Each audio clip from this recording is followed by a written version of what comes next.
Good morning, people. This is it. Let me fix my camera real quick. But this is the last and final stream. It is it. And it probably is also going to be the last time we play GeoGuessr, unfortunately, right? Because we're going to be pretty busy tomorrow, right? I want to give you guys the full hour to complete your Unit 5 test. And then Friday, obviously, you guys are going to be pretty busy. Maybe finishing your Unit 5 test if you've not done so. Working on your final exam. Completing your EDPs, right? So this is it. This is probably the last of the YouTube streams. It's been fun. I think it'll be the last one. I hope it's the last one, because I hope the next time I see you guys, potentially in AP Microeconomics, we're learning, the old-fashioned way, right, in a classroom. But I think we've made the most out of it, and it's been pretty fun. So yes. But yeah, today's the last day. Today we're going to learn about classical versus Keynesian theory. It's pretty easy, and I'll try my best to explain it the best of my ability, but I'll show you some tricks and kind of really, all you need to know with it. We can go much more in depth with it if we really wanted to, but at the end of the day, it's really 1 to 2 multiple choice questions on the AP test, so I'll try to make it as easy as possible. And then we're also going to learn about the circular flow model. We've never learned about that yet. And again, another, not crazy concept. And again, we'll do that at the end. And then also, afterwards, I'm going to open up the Unit 6 AP Classroom MCs. Some of you guys are probably finished with your last and final problem set, the 4X FRQs. But if you're not finished with that, obviously you can work on it. But if you are finished, you'll have the opportunity to maybe start completing some of those Unit 6 AP Classroom MCs, and then check the 5.3 key. I've not posted it yet, but I'll post that when you guys are working on stuff in Google Meet. But yeah, and then Unit 4 test is due tonight. Make sure you guys turn in that Unit 4 test. You complete it. You double check all the questions, right? Because that is pretty much it. There's not going to be really any retakes.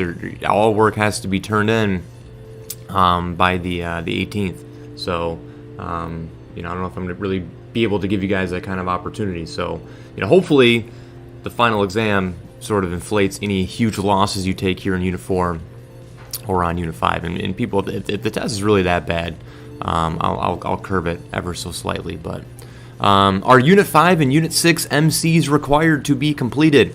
Not Unit 5, but Unit 6. So AP, like College Board, their units are a little bit different than mine. Like 1 through 4 is the same.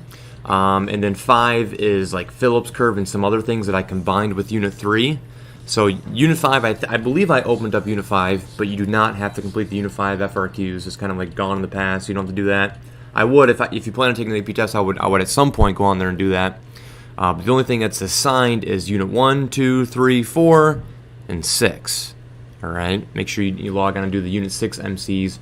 And I don't think there's that many of them, right? Because Unit 6, or my Unit 5, is just foreign exchange balance of payments, right? So it's probably like 12 questions. I haven't looked at it in a while, but I don't think it's that much. So yeah. Anyway, all right. I think that's most of the announcements. Let's get into the last and final round of the GeoGuessr. Now, people, I think you saw the score.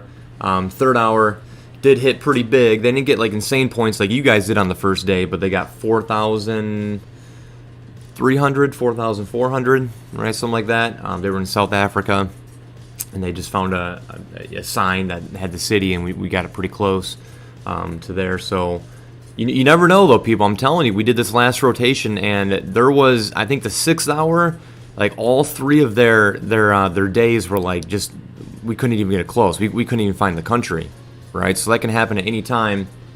That could happen the 3rd hour today. So you guys capitalize today. 3rd hour gets hit with a hard one. You guys are going to be in the money. You guys are going to be in the summative points. So don't give up, people. Do not give up. All right, let's jump into the GeoGuessr one last and final time. What do you say? All right, I'm on my other burner account, and here we go. 5 minutes. We all ready? Put 3rd hour in the desert.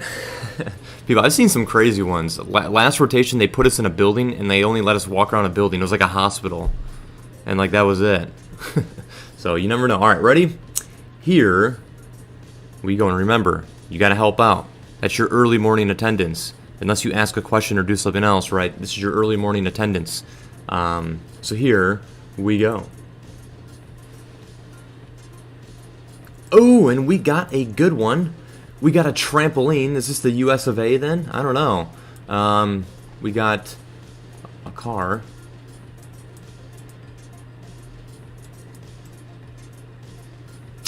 What are you guys thinking? What's your initial thoughts here? I'm seeing a lot of Toyotas, but I really feel like this is like California. But I have no idea. I don't see any US flags. Americans love flying US flags. So if it's US, we'll definitely see some flags here in a second. Oh, here we got some streets. This is weird. It's like literally on someone's street. What if we like just went on someone's street? It'd be crazy. It says ST Street, right? English. Could be like Australia, maybe. Looks dry like a desert. Looks deserty, maybe Arizona. Arizona is a pretty good shout, I would say. Seems American. Cars on the left side. Oh. Oh. Okay, well, let's get out of this neighborhood and try to get to like a big street. What do you say? Let's get out of here. Yeah, this is very deserty, actually. This is like some Arizona kind of stuff. If it's U.S., I'm telling you, you would see a U.S. flag. It's just the way it is. It's just like, look at this house. This is definitely a bigger street. I think this will take us to a town. Australia? I'm kind of getting some Australian vibes too. Have you guys got Australia yet? We've gotten it a few times. I don't know which classes. I gotta get moving though. You guys keep thinking. I would say it's not the U.S. at this point. Oh yeah. People are driving on the left, right? People are driving on the left. Yeah. People are driving on the left.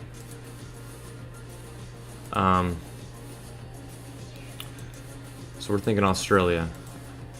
Now, the problem with Australia, it's pretty big. Now, Australia, I believe most people live over here, right? Very few people live over here, and like no one lives over here. Like everyone lives right here, so we can get it kind of close, but we need some pretty max points here, you know.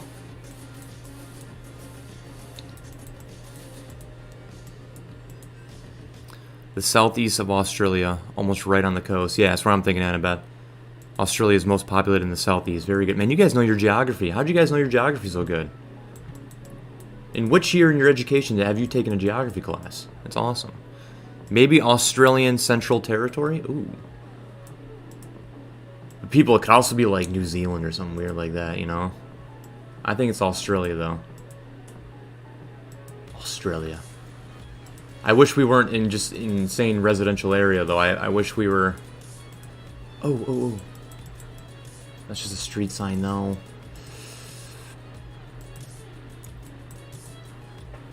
Sixth grade? You guys took geography in sixth grade, really? The class was literally called geography? Really? That'd be such a sweet class to teach. I love teach geography. Oh, there's some mountains in the background. Or hills. Okay, this is a big sign. Can we get anything off of this sign? Oh. I can't zoom in anymore. I feel like it has like the province or whatever on there. 1:15, people. I'm gonna keep driving and trying to read the chat as best as I can. Not getting much of anything though right now. LG Hooker Real Estate. It's immediately north of Canberra in AC. Wait, what? Wait, Luke, hold on. Do you actually know? Or are you saying that? Oh, and there's a school. Is there a name of the school? Come on, 40 seconds. There's not a name for the school. Anywhere. No! What just happened? Didn't we just see the name of the school? Somewhere? 15 seconds. Oh no, people. I don't know. Canberra, I've seen them. Oh man. Alright, I'm doing it. Luke. I'm doing it. You ready? Luke is going to be clutch. And he is clutch! Look at Luke! And it is north. We could have got even more points, but that's pretty much his max points. Yo! Luke, you were clutch there. I should have looked for it earlier. I was lucky to even see Canberra. Canberra, is that even how you say it? Man, you hit it right on. You even said north of Canberra. But all the places in the world, people. Right? You did it. Luke is clutch there. GG's in the chat. Wow. Everyone's like, dang, Luke. Well, would you see Amazing Race? Man. I'm so happy, like, I almost messed that up. Because you hit it on if I didn't even find the city. Good thing it's like a pretty big city here. Dang. Alright, people, you guys got a chance. You guys put the pressure on the seniors. I like that. You put pressure on the seniors. Alright, let's get the total updated here. We're gonna make the seniors sweat a little bit. Alright, so we got 7112 plus 7112 plus 4930, man. 2 out of the 3 days, people, you pretty much had max points. So now we are at a whopping GG's in the chat. You guys are funny. Hey, people, that's good pressure. They're gonna have to get in the 3,000s. They're gonna have to get in the 3,000s. That's pretty big. That's pretty big. Luke is the GeoGuessr wizard. Hey, you guys have all helped out though. Like Sun was huge yesterday. Who was big on Monday, right?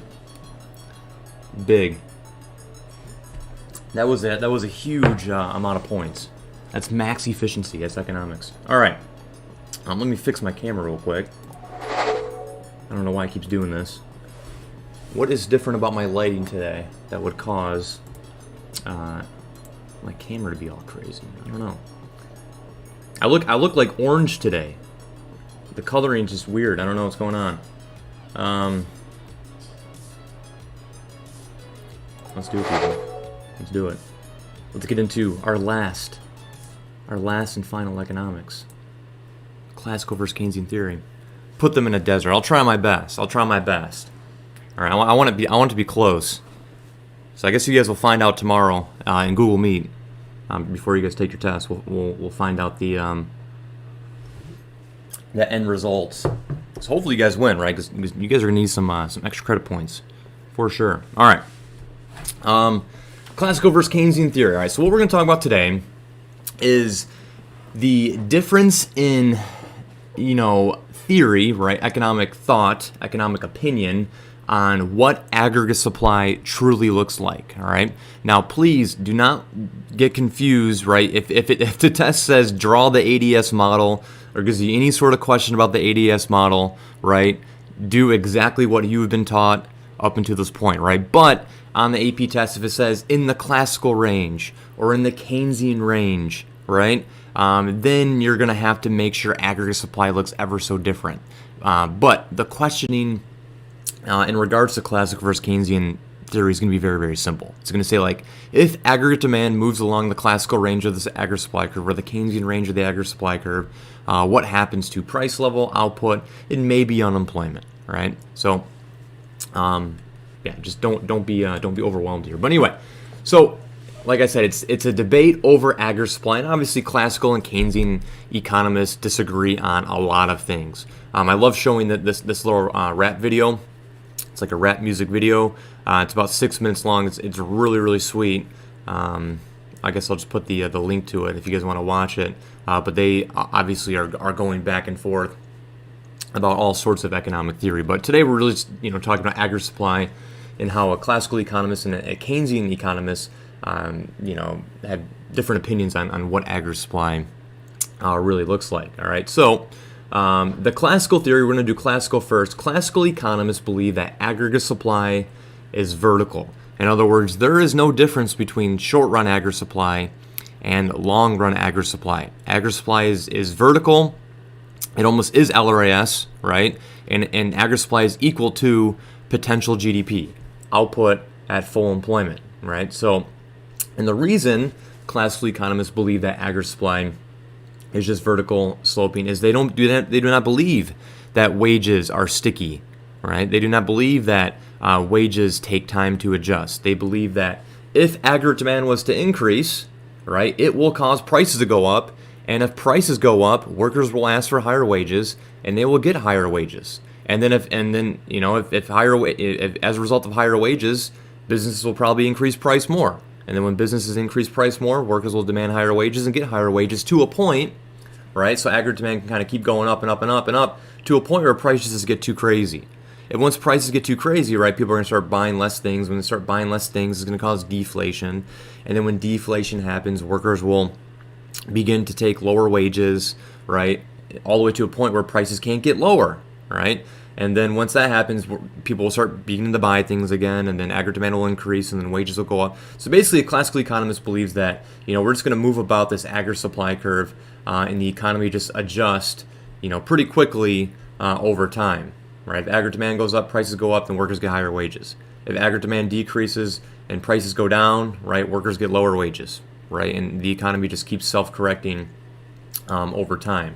And that wages are not sticky. Wages are flexible, and wages can change very, very quickly, right? So remember, a classical economist is the time of Adam Smith, right? Adam Smith believes, is the founder of laissez-faire economics, right? No government involvement, buyers trying to maximize their utility, their satisfaction, sellers trying to maximize profit are going to naturally come together, both seeking their own self-interest at a market equilibrium quantity and price where there's no surplus and no shortage. The invisible hand, right? We've talked about that. That's the idea of Adam Smith, the classical economist. But I mean, think about the time of Adam Smith, right? There was no, wage contracts, right? People didn't have, 3-5 year, deals, with their employer saying they're going to get X amount of wages and all the sorts, right? There was no, fiscal policy or monetary policy or macro measures or anything, right? So, wages could change, very, very quickly, right? At any time, the King of England can just be like, hey, you guys are going to make this much now, right? That's it, right? So wages can change very, very quick is the idea. So a classical economist believes that aggregate supply is vertical. So if it says in the classical range of aggregate supply, a change to aggregate demand would cause what? The only thing that's ever going to happen is either inflation or deflation. That is it, right? When we change AD and in a classical range of an aggregate supply curve, if the aggregate supply curve is classical, right, it's vertical. If we ever change aggregate demand, it's just going to cause inflation, or it's just going to cause deflation. It's not going to actually increase GDP. It's not going to actually, change unemployment. It's just going to change price levels. So that's the idea, is that a classical economist really does not like much government involvement, because any government involvement is just going to cause matters to get worse. It's going to cause inflation or deflation is the idea. So that's classical theory in regards to, aggregate supply. Okay. And then we talked about our old friend John Maynard Keynes came about in the Great Depression, and he said, in the long run, we are all dead. The long run is a misleading guide to current affairs, right? We should stop waiting around for the long run for the economy to self-adjust. He says economists set themselves too easy, too useless a task. In tempestuous seasons, they can only tell us that when the storm is past, the ocean is flat again, right?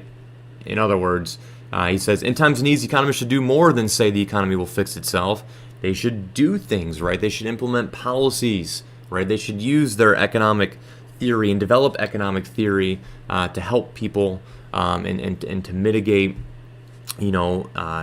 extended periods of recessions or inflationary gaps or stagflation or whatever the case is, right? They should do things to stabilize the economy is the idea. So Keynes believed aggregate supply looks more like this. So and to be clear, right, Keynes actually agrees with a lot of things that Adam Smith thought up, right? It's not like you're either Adam Smith or you're Keynes, right? Keynes just added things to Adam Smith, right? He basically, John Maynard Keynes believed that the invisible hand, free markets work, but sometimes they don't work, right? There's times where the free market, has market failures, and there's times where we go into a recession and the economy will not self-correct, or it might take an insanely long time for it to self-correct, right? So at that point, John Maynard Keynes believes there should be some sort of level of government intervention, but he does not disagree with everything, right, that a classical economist does. It's more of like an addendum, right, on Adam Smith. All right, anyway, so Keynesian theory is the idea that wages are sticky, right? And that's what we talked about when we talked about long-run adjustments. In the short run, wages are sticky, and that's what Keynes believed, right? So, what we basically learned about is a combination of both of them. I'll show you that here in a second. But Keynes believed that, especially in times of a recession, wages and prices are going to be pretty sticky, right? And at times of a recession, right, there's going to be a point where businesses can't lower prices anymore. They just can't, right? The price of the good can't go any lower, or else they're not going to even produce the good. In times of a recession, if there is some sort of economic activity, they're also going to be very reluctant to increase prices, right? At the very start of some sort of economic activity, people actually buying goods, they're not going to be pretty quick on the trigger to start increasing prices of their good. So what Keynes believed is there's sort of, two gaps, right? There's this inflationary gap or full employment, right? And then there's this recessionary gap. And in times of recessionary gap, if aggregate demand was to change, right, it would not cause any change to inflation because prices will not change. Prices are very, very sticky. And if government does things in a recession, all it will do is increase GDP and lower unemployment. It will not cause a change to price level because, again, businesses are going to be very, very reluctant to change prices or increase prices of their good, and they can't really decrease prices anymore. In economics, this horizontal curve would be called perfectly elastic. Perfectly elastic. The price cannot really change. So yeah, that's the idea. So in the Keynesian, so we're going to say the Keynesian range is a horizontal aggregate supply curve. But he also believed to a point, right? Once we get back to full employment, right? Any sort of government intervention, any sort of fiscal policy, at that point would cause inflation to occur, right? At some point, once we're actually at potential GDP, we have a natural rate of unemployment. If the government does anything more, right? That point will cause inflation to occur. But in a time of a recession, government intervention will work. and there actually is no trade-off. It won't cause a change to price level. It will just reduce unemployment and increase GDP. Is sort of the idea. So this is kind of the summary, right? And this is kind of what you really need to know with this, right? Multiple choice questions on the AP test, and the multiple choice question will state in the Keynesian range, in the classical range, and sometimes it says in the intermediate range, which wouldn't change anything for you, right? Our aggregate supply curve does look like this. It's the intermediate, right? It's sort of the combination of both Keynes and classical theory, right? Is that aggregate supply is somewhat horizontally yet vertical, right? It's diagonal, right? It's a direct relationship between price level and GDP. So if it says in the intermediate range, right, a change to AD, what would happen? It'd be the same things that would normally happen on your ADAS model. So I'll probably include a couple of these questions on the Unit 5 test, right? Probably like one or two, right? And basically I'll just say here. Let me take you over to this real quick. Actually, I have a little thing to show you here, but yeah, basically, right. So this is the Keynesian range, right? The Keynesian range. This is classical. Now the only thing classical, the only thing that you would need, and then intermediate. The only thing that you would need to know is that a classical economist believes that wages are not sticky. Like wages are flexible. You have to know that, right? Maybe they give you some sort of question like which of the following is true in regards to classical, economic theory, right? Keynesian theory believes that wages are sticky. All right? And then all you need to know aside from that is, again, if we change AD in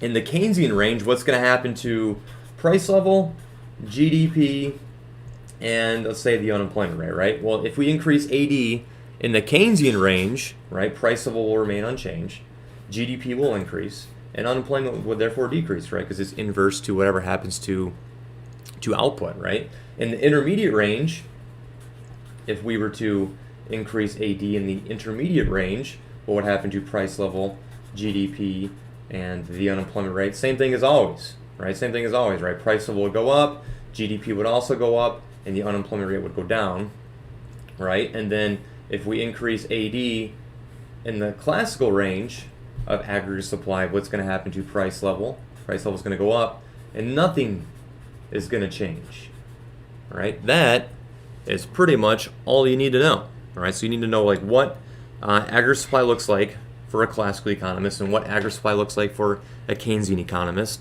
And then if we change AD, if we either increase or decrease it within that range, what happens to those macro measures. And then also just make sure you know that the reason to why a classical economist believes aggregate supply is vertical is they believe wages and prices are flexible. They can change, at a snap of a finger, right? And then a Keynesian economist believes that aggregate supply is horizontal, right? Because they believe that wages and prices are sticky, right? Both resource prices and prices of goods will not change in a short period of time if there's any sort of economic activity. So that's all you really need to know with Keynes and classical. All right. The last thing is circular flow. Now again, this rap battle is pretty epic, I must say, people. It's pretty epic. The last thing is circular flow. I'm pretty sure we never talked about it. I hope I'm not repeating myself, but I usually do this thing at the end as well. And if you want to take AP microeconomics, this is kind of an introduction on what AP microeconomics is going to be all about, right? AP microeconomics, instead of learning about government, right, and macroeconomies, in microeconomics we analyze markets, right? We analyze both the resource market and the product market, and we analyze how businesses and individuals interact in both of those markets, right? So that's what circular flow is all about.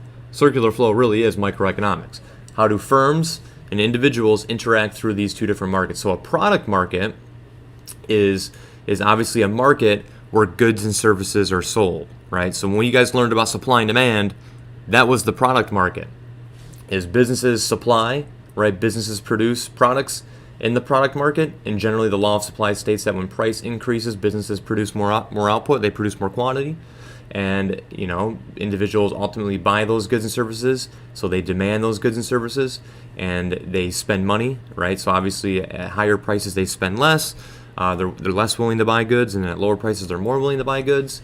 And when they spend money, that turns into revenue for the firm. So what you need to know for circular flow is in the product market, who demands and who supplies. That's the most important thing. Who demands, who supplies in the product market? Well, in the product market, businesses supply, right? Businesses produce goods and services, and then individuals demand those goods and services, right? So it's just supply and demand. Now, in microeconomics, we're going to learn that there isn't just one market, right? You guys learn supply and demand for perfect competition. There's actually other ways in which a market can be structured. There's monopolies, there's oligopolies, there's monopolistic competition, and also perfect competition, like I stated. But we didn't even analyze the firm; we analyzed the industry. So that's what we do in microeconomics. We look at how are monopolies, why do monopolies charge higher prices and produce less output?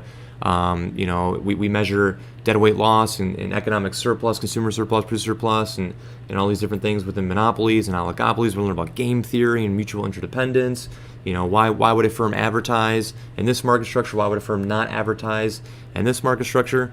That's what microeconomics is all about. It's pretty fun. But also, in micro, we learn about the resource market, right? So the resource market, supply and demand gets flipped, and you guys need to know this in this class. If they give you a question that says, in the resource market, who supplies, who demands, right? Individuals supply their labor in the resource market. Factors of production, sometimes it's called the factor market, right? Remember, resource, factor, and inputs are all synonyms of one another, right? It's all the same thing, right? Factor market, resource market. We are one of the four factors of production, labor, right? And we supply our labor to businesses, which is a resource to a business. And what incentivizes us to supply our labor rather than choosing leisure is that businesses give us wages, right? Businesses gives us income, right? A factor payment. So you need to know this vocab word. A factor payment is income, wages, right? It's giving money to workers for them supplying their labor. Resource payment, factor payment. An example that would be like incomes, wages, right? Just receiving money for working. So costs and revenue, right? So obviously a business is only going to produce if their revenue exceeds the costs, so therefore they can make profit. And then individuals are only going to buy goods, right? Their income is greater than the price of the good, obviously. So what you need to know is this, right? Is you need to know that businesses supply in the product market, however they demand in the resource market. Individuals demand in the product market, however they supply in the resource market. And then last but not least, in circular flow, and also if you are to take AP microeconomics, I can't talk, I'm trying to sell my class so you can see. We also learn how government is involved directly with individuals and businesses, right? A mixed economy. Obviously governments buy products from the product market, and obviously government buys labor, right? They hire workers in the resource market, and they also tax individuals, they tax businesses, and they use that money, they allocate that money in the production of public goods, and they also give money directly back to both individuals and businesses. They give money back to businesses in the form of subsidies, which we learned about subsidies, right? Subsidies is an opposite of a tax. Tax, you take money away from a business. Subsidies, you give money to a business. A tax, the whole point of a tax is to discourage, production of a good, and subsidy is to encourage more production of that good. And then, we tax individuals, and we redistribute that income in the form of transfer payments. So you need to know also what a transfer payment is. A transfer payment, and you already know what transfer payments is, right? We talked about how transfer payments is not included in GDP. So bridge cards, welfare, food stamps, Medicare, Medicaid, things like that. Those are transfer payments. We're taxing some, and then we're reallocating that money to help and promote the general welfare of all U.S. citizens, those that are less fortunate. That's the idea of and the purpose of a transfer payment. So in conclusion, right, what do you need to know? Again, who supplies, who demands in both markets? I'm going to give you guys a question or two about that. It's going to say which of the following is true in the resource market and the product market in the circular flow model, right? Individuals supply in the resource market, they demand in the product market, and vice versa, right, for businesses. You also need to know what a factor payment is, and you also need to know what a transfer payment is. All right, so two vocab words, and then who supplies and who demands in both markets. And that is it. That is it for AP macroeconomics, people. You have learned it all from Mr. Moore's basement all the content of AP Macroeconomics. We did it. We did it, people. You did it, right? Pretty outstanding job, I would say. So congratulations to all of you guys. So now what we're going to do is we're going to, we'll hop back into Google Meet. I will unlock the Unit 6 MCs. Remember, do the Unit 6 MCs, right? You can do Unit 5 if you want. It's unlocked, but Unit 6 MCs is going to help you out tomorrow on your Unit 5 test, which is kind of confusing, I know. And then before you do that, though, right, make sure you guys do the FRQs for problem set 5.4, right? The foreign exchange FRQs and the balance of payments FRQs on 5.4. That's going to really help you out on the AP test. I'm going to make sure that I post the answer key to 5.4 tomorrow morning. Before you guys take the test, you have an opportunity to look at the answer key to 5.4, and then I'll put the 5.3 answer key up here in a minute. All right, so we got a lot of things to do over the next 2 days. We got, what's left of today, and then obviously tomorrow, right, is 90 minutes. Now, if you get everything done, I will probably let you guys go a little bit early, but think of tomorrow as a 90-minute class, right? And you have 90 minutes to finish your Unit 5 test, get all work turned in, complete the final exam, and I'll show you what that's going to look like tomorrow. No stress on that. Nothing you need to study for, anything like that. And then also our EDPs, right? We're going to have to accomplish our EDPs, which generally takes like 20 to 30 minutes, I would say. But anyway, I will see you guys in Google Meet. Take a break if necessary. If not, I will see you very, very soon. And we're signing off of YouTube one last time.